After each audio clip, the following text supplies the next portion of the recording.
Hello everyone and welcome to this final edition of Blitzkrieg, if the gods of chaos permit us to actually have us without corruption this time. This is Remleiz from 40k Theories. And this is Fiaura, Slanesh, please, not today.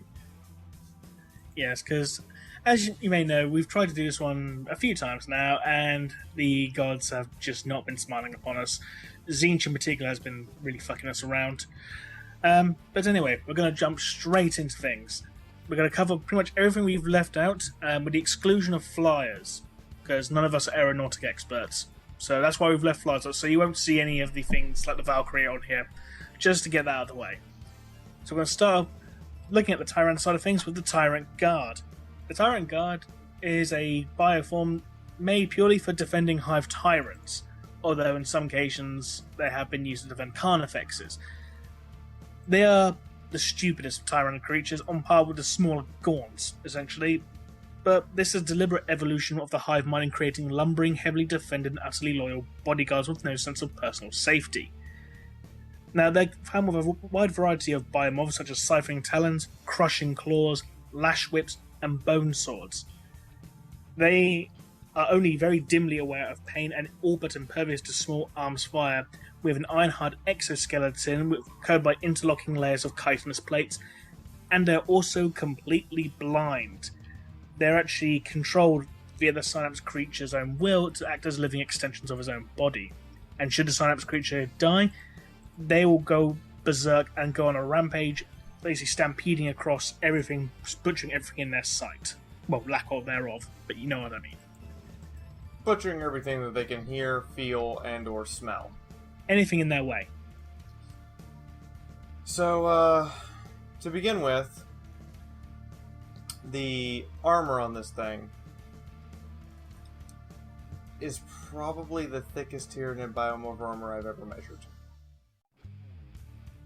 And on top of that, it is one of the few biomorphs I've measured that does not have exposed ligaments or sections of bone-like flesh that actually allow for something to get into it. It's basically what you would get is if you took an armor, is if you took the Hulk and put him in an Iron Man suit and then threw him at people. It is incredibly quick especially for a creature of its sheer size, and doing the measurements, its crushing claws can actually fit 3 people into those claws at the same time if those people aren't wearing any body armor. Squish into into fine red mist, or multiple pieces. However, it does have a couple of little small weak points, one of which is directly behind the head. Should the head actually be lowered towards the ground without moving the entire body down with it, or it simply, hangs its head in shame or whatever, it exposes into a nice chunk of fleshy bit between the back of its head and the upper part of its chitinous plates. In addition to this, its plates are not, while extremely thick, only on the head, chest, and back are they actually very well sloped. Otherwise, the plates are pretty flat across all boards. Yes, they interlock very nicely for movement purposes, but for the most part, the plates are flat against the skin, meaning that you don't have armor angling really affecting making them thicker. So, at least you have that going for you? Since the Imperial Guard rely mostly on heat-based weaponry, i.e. chemical warheads, to deliver a shaped charge, it means for them that if it can penetrate the chitinous plates, it probably will penetrate the chitinous plating. Lastly, because it is blind, if you make no sound and are sitting still, it is very unlikely to actually detect you. True, but you've also got to get past the Hive Tyrant, who probably will see, smell, hear, and detect you with its psychic ability. Correct. But if the Hive Tyrant is down and this thing is in a berserk rampage, your best option is to get out of its way and sit still. And let it keep rampaging until it finds its own hive swarm, and then let it kill its own hive swarm.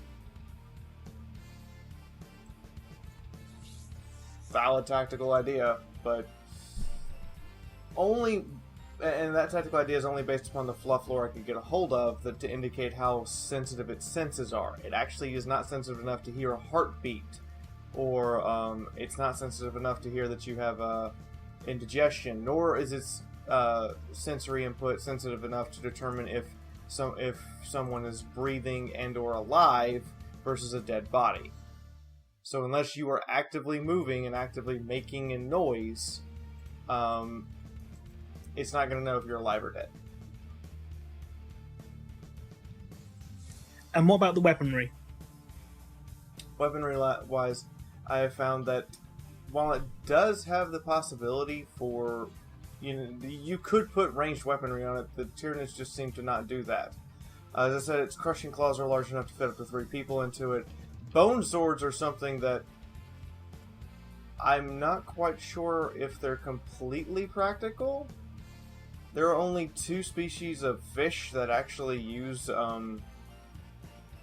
sword-like bony protrusions, and they're both variations of swordfish. So I'm not sure if that's a purposeful thing in nature that there's only 2 of those, or if that is simply a pinnacle of evolution that very few creatures have reached. Because it's worth pointing out that the bone sword is in fact a living organism. The blade is literally the creature's horn, and the actual body is actually the hilt of the sword, in which the brain obviously is stored as well, and from that brain it can actually generate a psychic surge through the blade, in essence turning the bone sword into a power sword.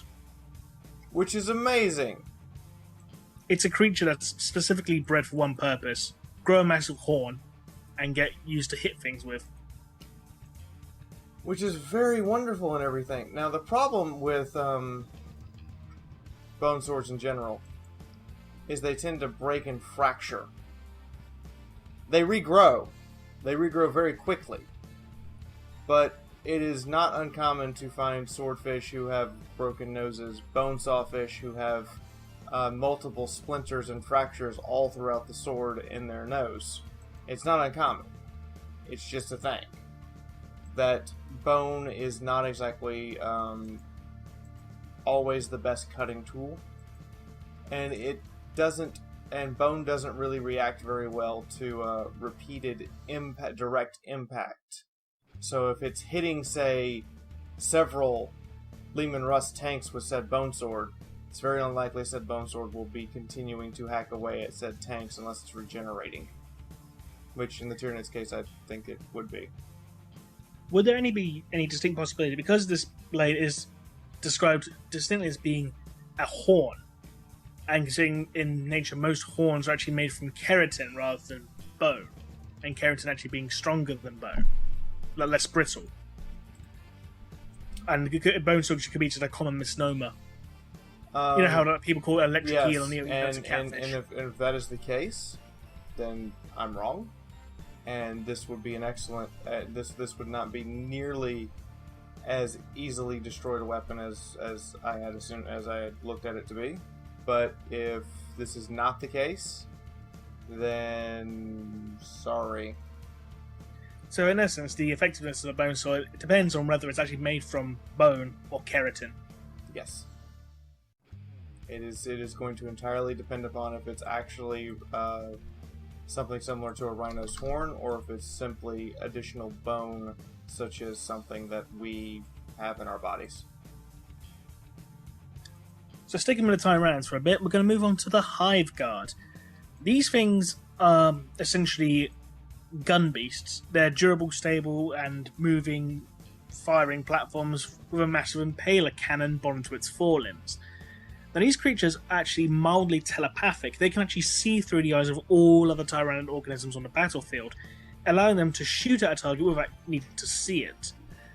And so it's got a huge amount of unconscious incoming tactical and targeting information.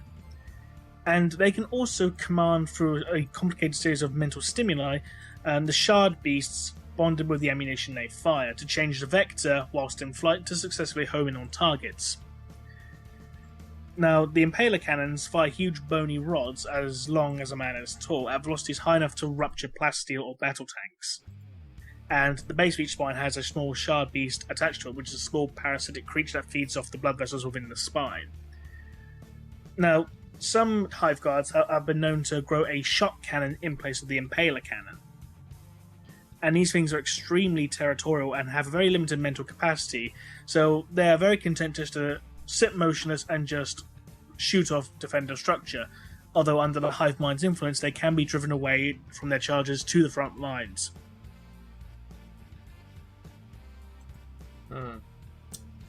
So, starting with this creature's defensive capabilities, it's not near as well armored as many Hive creatures as we have seen. There's a lot of places where there would normally be chitinous plate or just straight up hardened armor that it's gone, and you can see into the flesh and skin. You can see the ligaments and various parts of the body that would normally not be vulnerable, and I'm assuming that's because this creature is, while the last line of defense for a Hive, not actually supposed to get into closer range combat or be shot at in general. It does have a quadruped design about it, which is very efficient for moving around. It walks similar to the same way in which a gorilla does, except for it also has its upper arms attached to a massive cannon. I think this one might also, other than the psychic information coming in, be blind. I could find no eyes and no point for reference for the use of vision, so I'm assuming that it uses the other Hive creatures for its sight and actually has none of its own. Next is the Impaler Cannon.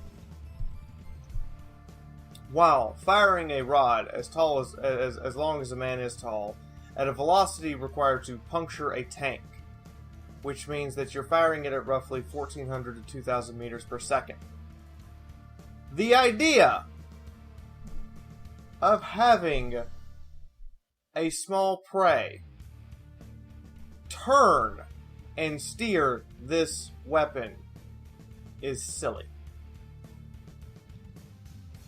Simply put, that yes, fin-stabilized sabos fly straighter, but they do not actually cause the weapon to turn or curve its angle.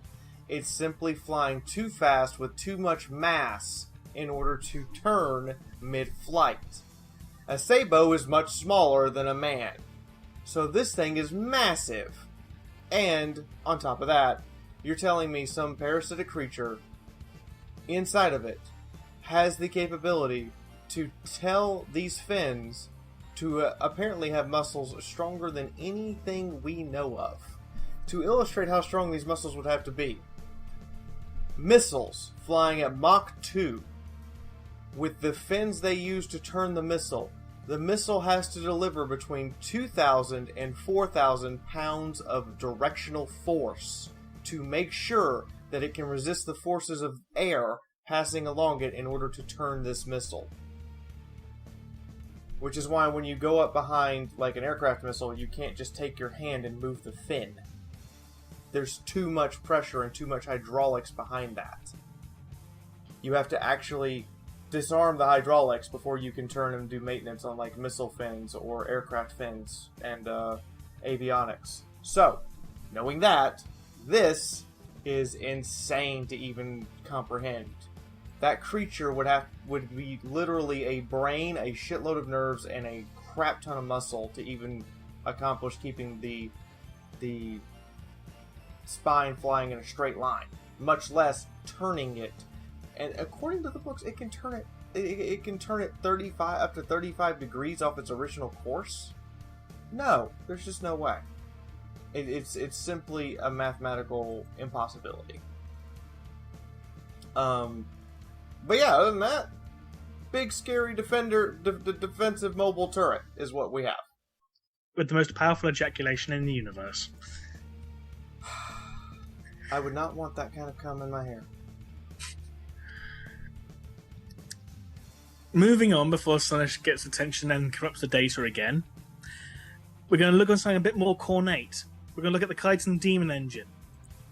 Now, the Chasin Demon Engine is as tall as a Cerastus Knight, and its upper torso echoes the design of the Lord of Skulls, which he covered in the Chaos episodes. Now, it has powerful lower limbs to give it both height and speed, and it's armed with a chitin Gatling cannon and a great cleaver of corn. Basically, massive, massive knife, essentially. Now, because this thing is warded by demonic rights and powers of the warp, it is actually resistant to warp-based powers and psychic attacks, which obviously, being a demonic engine of corn, is something you'd expect. So, this is a giant. This is effectively modeled in the form of a giant space marine. There are some problems with the armor. I don't know what it is with Warhammer 40k and not putting armor on the leg joints or on the back of legs of walkers that are designed to get into melee. But you should probably do that. I can see the hydraulics moving the leg. You should probably cover that. Cover your shame, Khorne. Seriously.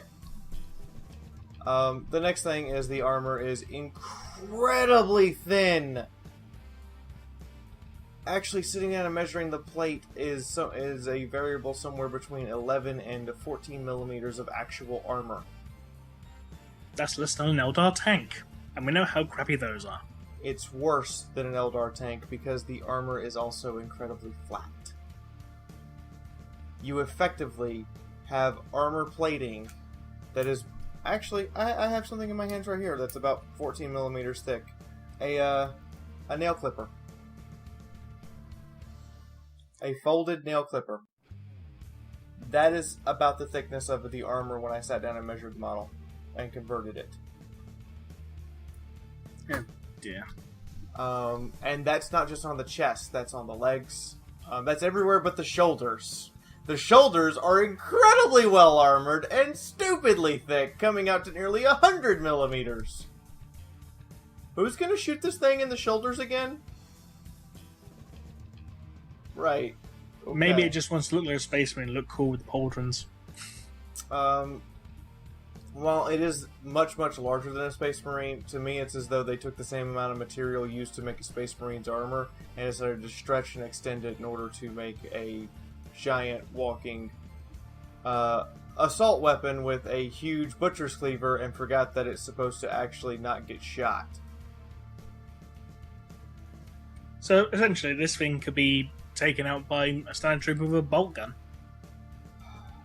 It could actually potentially be penetrated by a bolt pistol. Not even the full-size bolt gun, but a pistol has the potential to at least damage or puncture the armor. Furthermore, you could potentially use a hot-shot las gun to maybe actually get through it. I'm looking over at the stormtroopers and going, good luck! You might actually do it! Lastly, because the legs are extremely exposed and multi-jointed at the knee, it has one of the most complexly convoluted walking systems available, which, while may be useful for navigating difficult terrain, also means that if any part of that leg gets damaged or broken, it's going to fall over and be helpless. Chitin, fall down! Chitin, fall down! Chitin, crawl and bite your legs off! I think this thing could even be taken out by Necromund scavies. That's sad. Yeah. Khorne, stop making me sad. Just a scaly with a harpoon gun, right through the leg. Psst, it fall down. Quite possibly. Which, again, Khorne, you make me sad. Stop making me sad. Make me happy. Well, this one might make you happy. Next up, we got the Decimator. Now, the Decimator, another large walker, larger than a Contemptor-class dreadnought. This thing is capable of fielding a wide array of armament. Rapid-firing butcher cannons, multi-barreled storm lasers, soul-burner petard, heavy conversion beamer, and siege claws. So this thing is not only equipped for shooting you, but also for ripping you limb from limb.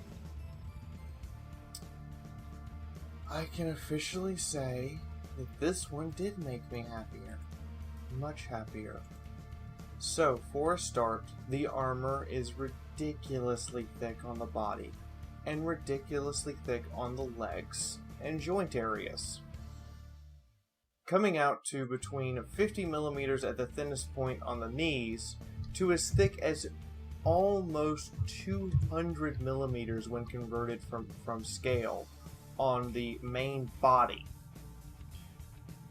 That is just a thick armored brick.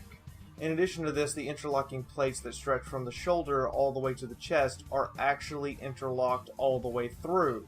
What this means is you have 125 mil plates stacked on 125 millimeter plates if the outermost plate is in fact as thick as the other two, stacked on top of each other with roughly 20 millimeters of spacing between, creating not only a spaced armor effect, which is very, very, very bad for chemical-based warhead charges, such as the Imperial Guard standard battle cannon anti-armor round, but also it's ridiculously thick.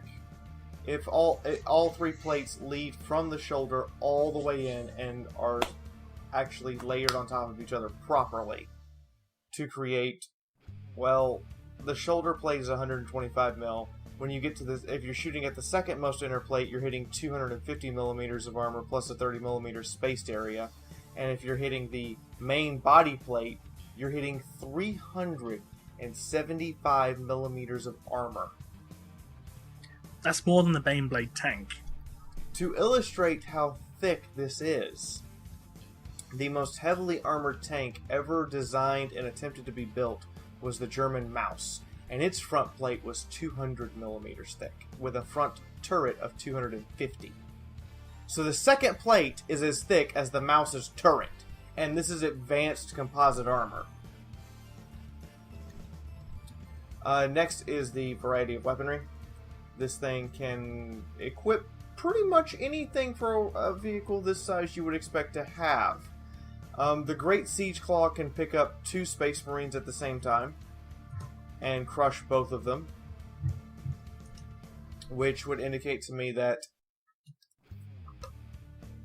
it has nearly 80,000 pounds of crushing force. Ouch. To illustrate how devastating 80,000 pounds of crushing force is, I'm going to point out that an M1 Abrams main battle tank only requires 60,000 pounds of force to be crushed. As like a tin can car. The various ranged weaponry, to me, everything but the heavy conversion beamer does leave something to be desired. The storm lasers are nice, but not amazing. I could not find very much information outside of the standard rules of what a soul burner petard was. I'm assuming it's a flamethrower. And the heavy conversion beamer was the only long-range heavy anti-armor weapon I could find. So effectively, you get a Decimator, you give it a heavy conversion beamer and a Siege Claw. It's suited for both long-range and close-range combat. That sort of outfit would make it suited for anti-armor, anti-mech specialization. Or even, well, siege breaking. Yeah. You got 80,000 pounds of crushing force. You just need to get the claw dug into the enemy stronghold's door and start crushing away to make holes. Okay, Corn, you made me rather happy. The one thing about it that I did find lacking was, again, walkers that were designed to get a melee without rear armor. There is 0 armor plating on the back of this thing. If you get behind it, if it turns around, if you can get a high explosive to explode at close range behind it, you are likely to damage or break something. All of the wires, all of the hydraulics, all of the internal gears, the engine itself have no protection from behind whatsoever. Oh dear. So, yeah, you have a nice claw with almost 80,000 pounds of crushing force. You forgot that you might want to twist 90 degrees in order to fight someone in melee combat. Whoopsie! Okay. I would seriously add some armor back here because this thing has ridiculous armor on the front and then nothing to defend its side or rear. It seems to be a common problem with a lot of these walker vehicles, isn't it?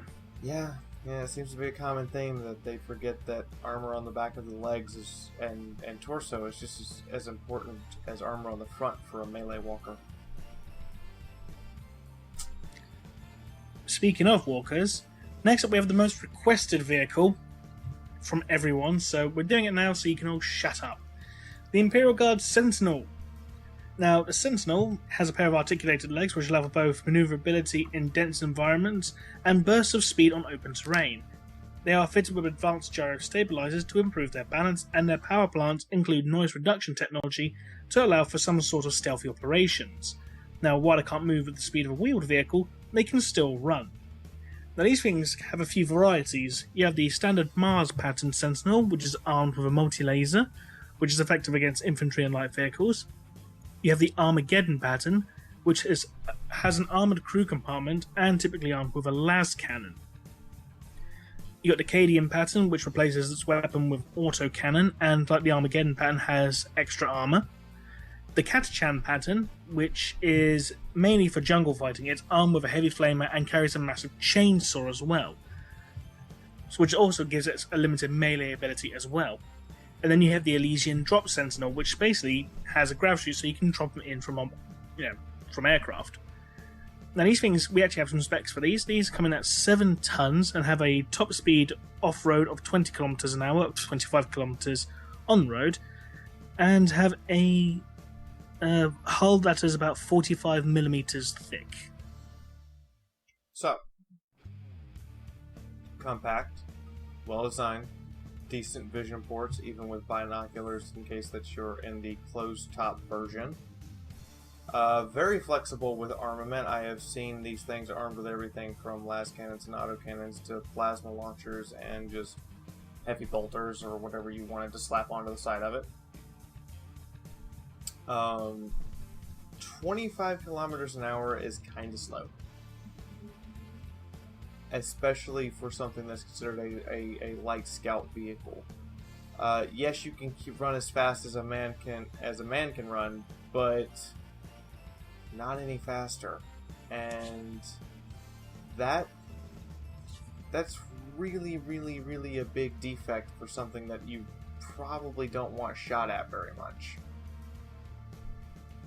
I imagine that they should be able to run faster than 25 kph. To emphasize how slow 25 kph actually is, the T-Rex in Jurassic Park runs at 55 kilometers an hour.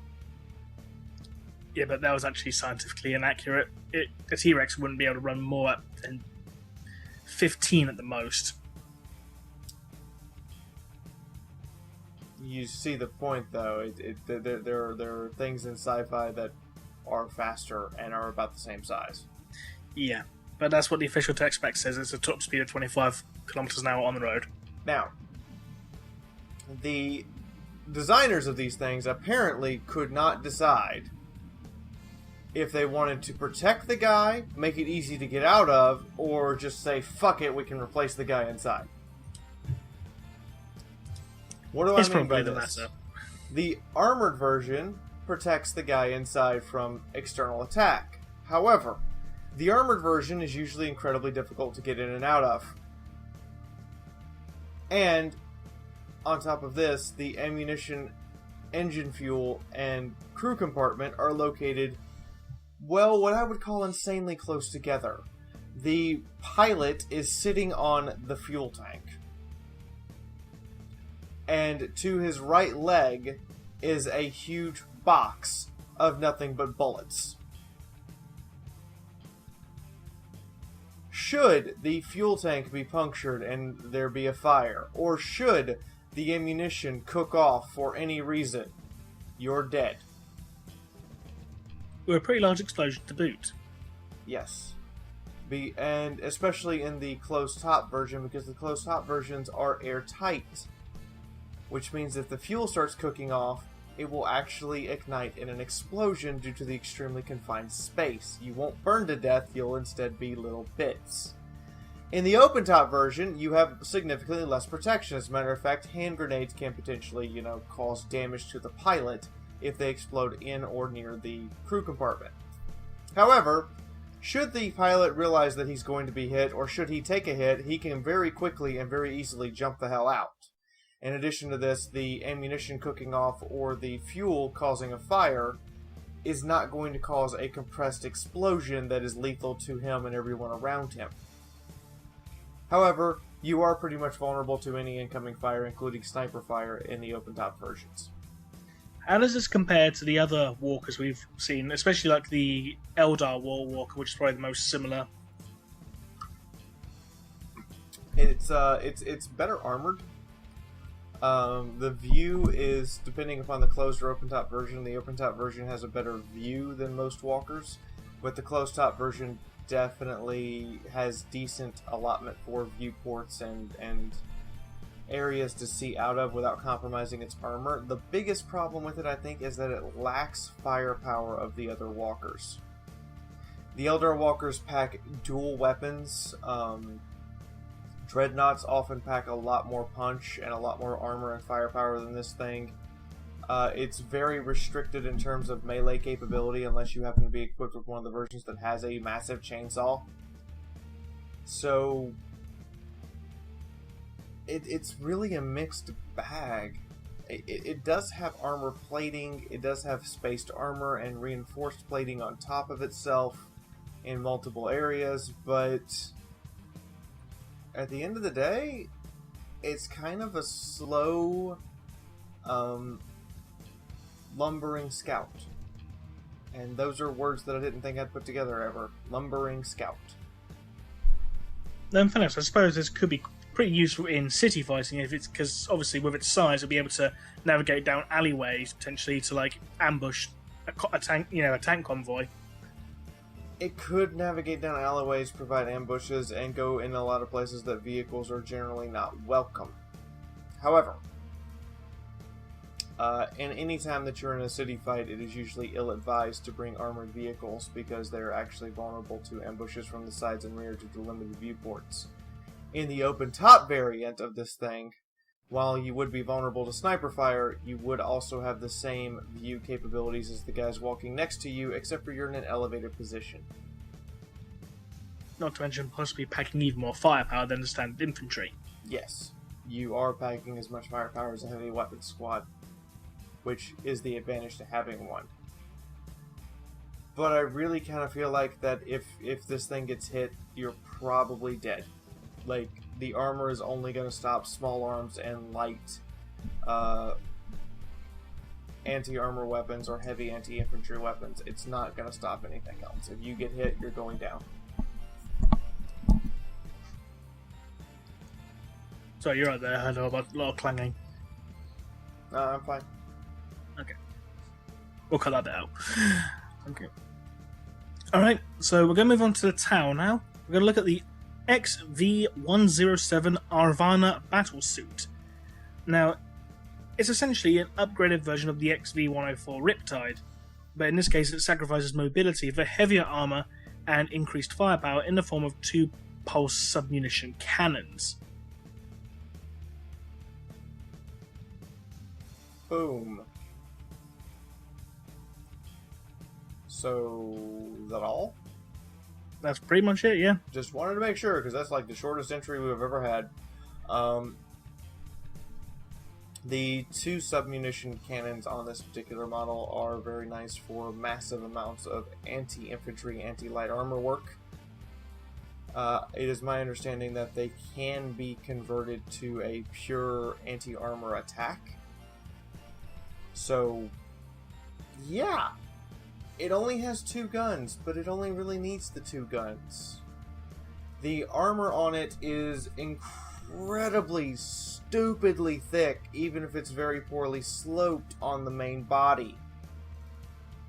I couldn't get a good measurement of the armor due to the fact that I didn't have the ability to take this apart and actually see the internals. So I couldn't actually take the chest plate off and everything, but seeing where the pilot was actually located indicates to me that they have also made the decision to put the engine block between the pilot and the front. The only reason you put an engine block between the crew and the front of the vehicle is to protect the crew. So whoever's driving these things is either super elite soldiers or requires so much specialized training that the loss of the vehicle does not warrant the loss of the pilot. Furthermore, it has no viewports. It relies entirely on external sensors, which are vulnerable. So if you shoot it in the face, you are likely to blind it. Other than that, very, very solid walker design. The heavier armor does extend almost to the back of the legs. Again, we have a walker whose back legs are not armored, but his backside is very, very well armored as well. So the upper torso is fine, it's just the leg joints I'm kind of worried about. Other than that, yeah, I don't have a lot to say. It's practical in terms of size. You haven't quite got out of control to the size of, say, Titans, or so big that there's no way it could actually effectively exist. But it is large enough to be incredibly lethal, and it's armored enough that most attacks are going to do nothing to its front or sides.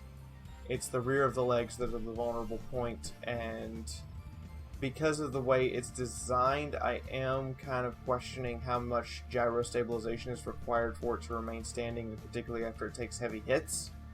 But I'm assuming this is Tau, and since they have anti-grav technology, their gyro stabilizers are beyond anything I could comprehend. It is Tau, yes. So, there you go.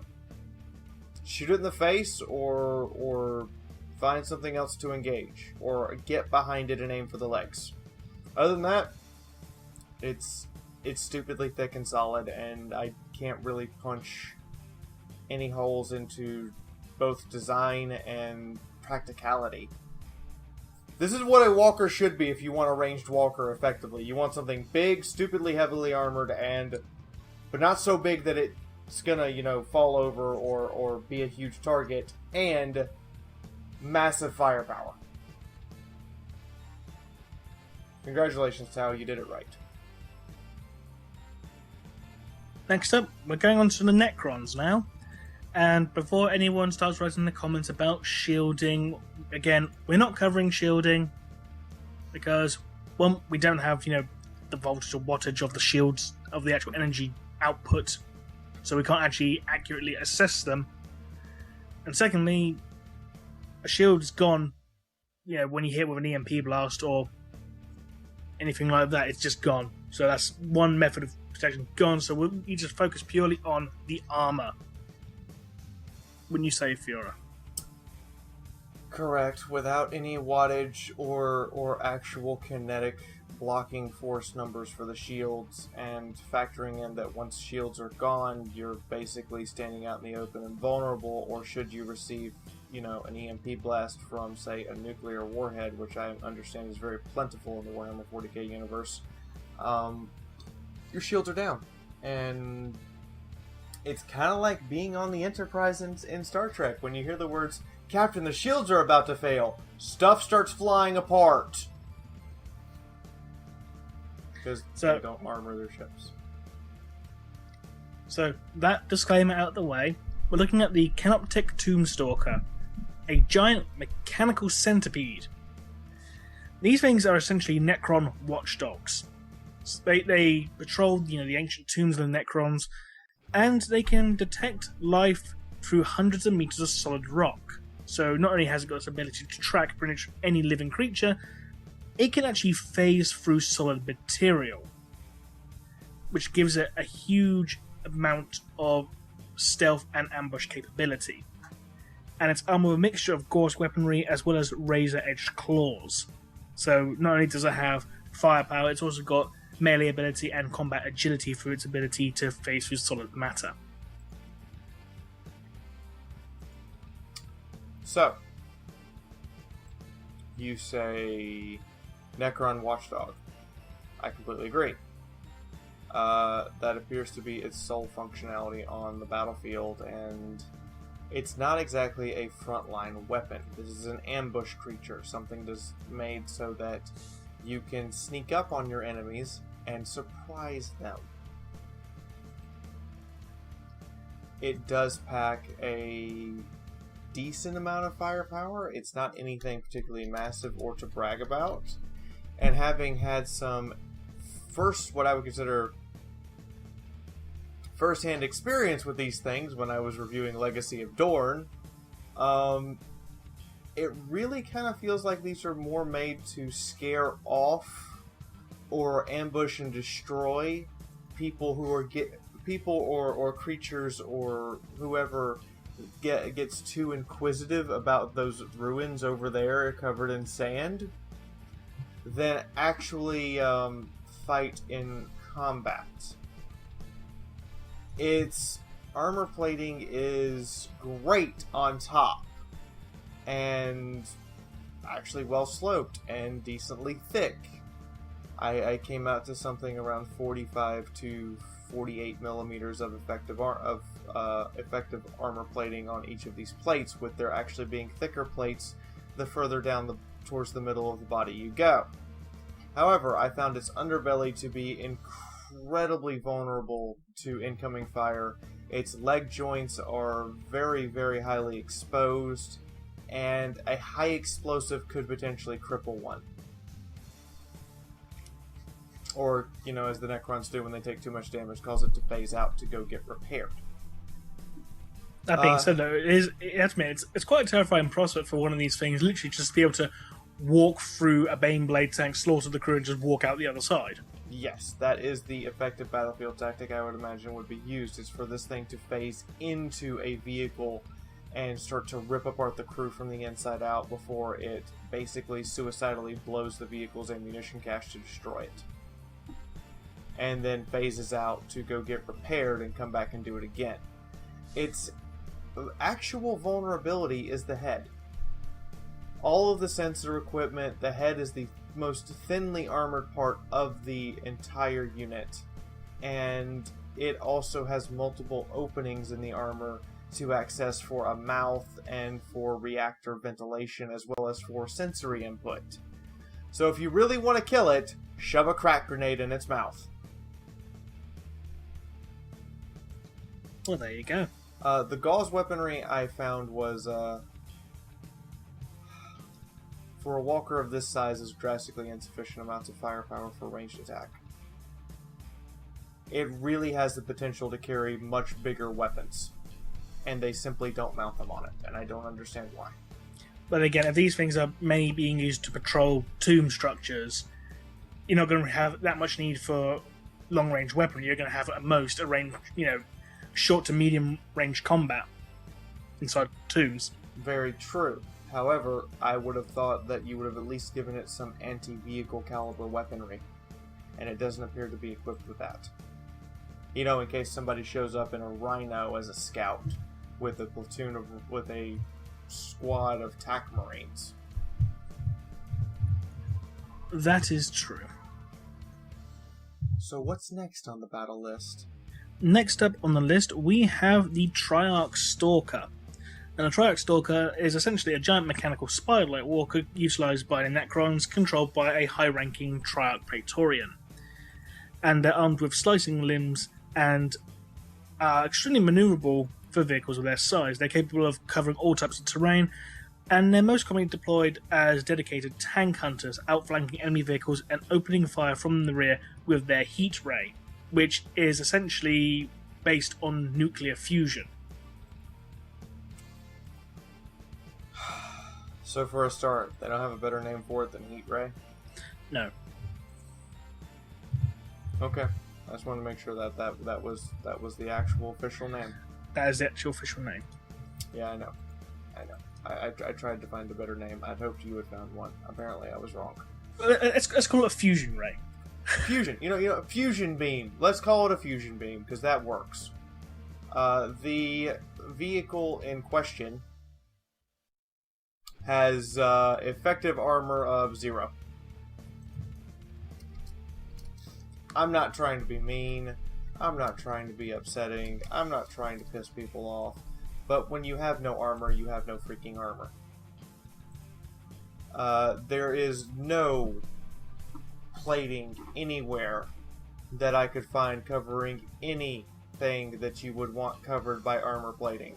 No joint plating, no electronics plating, no... There's not even an effort to shield the electronics from an EMP blast, it seems, unless they're automatically shielded from that. And you're mechanical beings!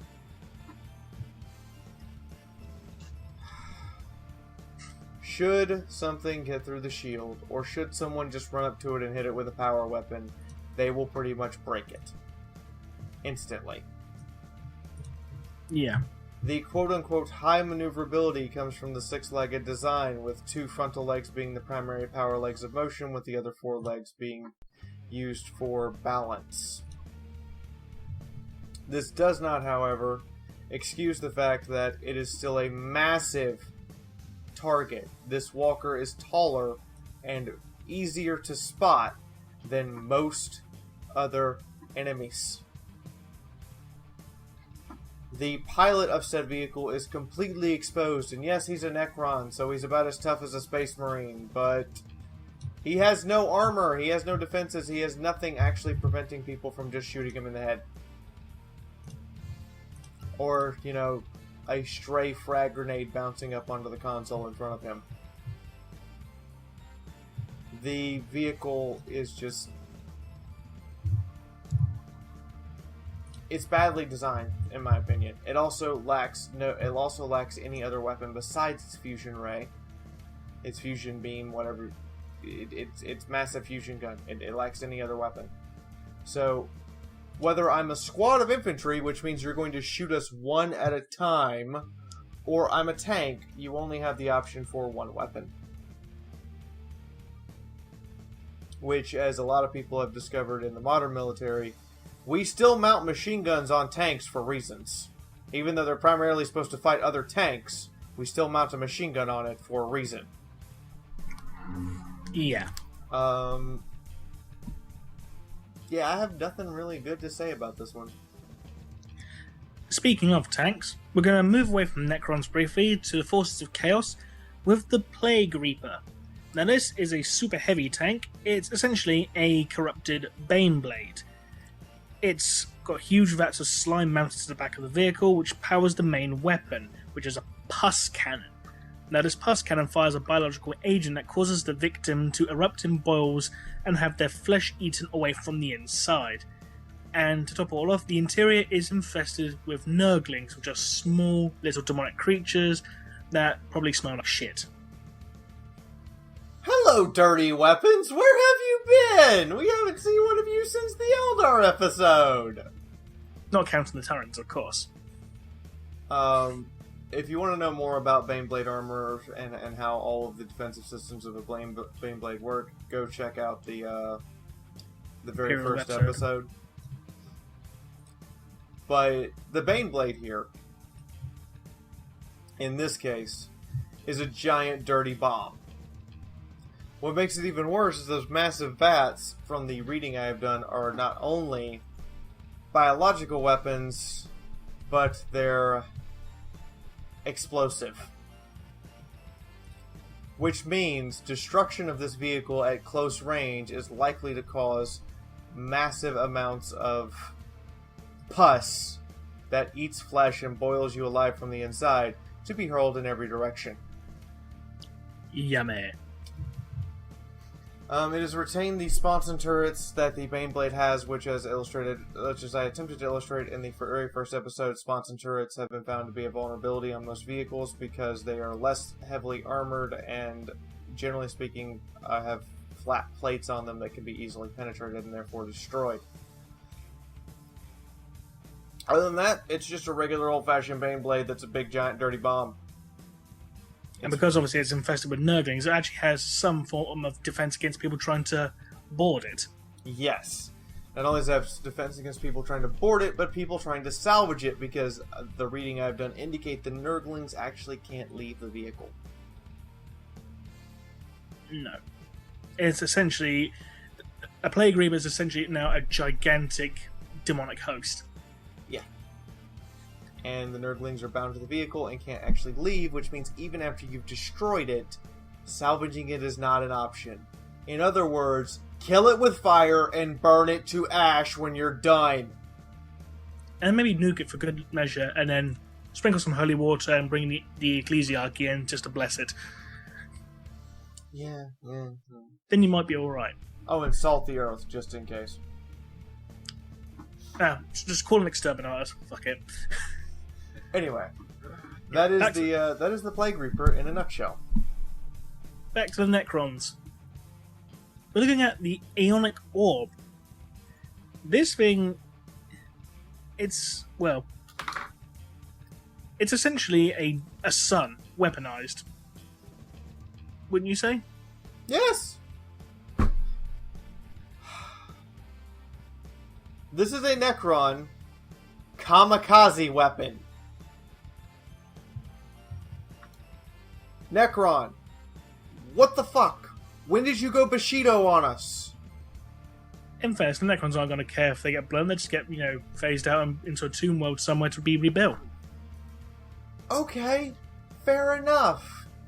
But why would you ever decide... Okay, to illustrate how destructive a solar flare is, the smallest, quote, solar flare we have had from our sun, if it were to strike New York City, would demolish Manhattan and irradiate everything within several hundred miles.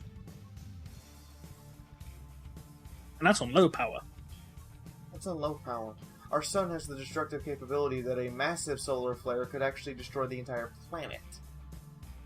So, Necrons. Why? Why did you make a suicide weapon? It's an exterminator's weapon. It's an exterminatus in a can that floats around, walks up to your enemies, blasts them a few dozen times, and when it's destroyed, it explodes in a massive fireball of screw you. I'm trying to think what would be the worst way to die from exterminatus, having the planet blown up with an Aeonic Orb, or having the planet bombarded with virus bombs. What would be worse? I think the virus bombs would be worse because it wouldn't be instantaneous. True. But the point here being that also you've provided zero protection to this thing's power source.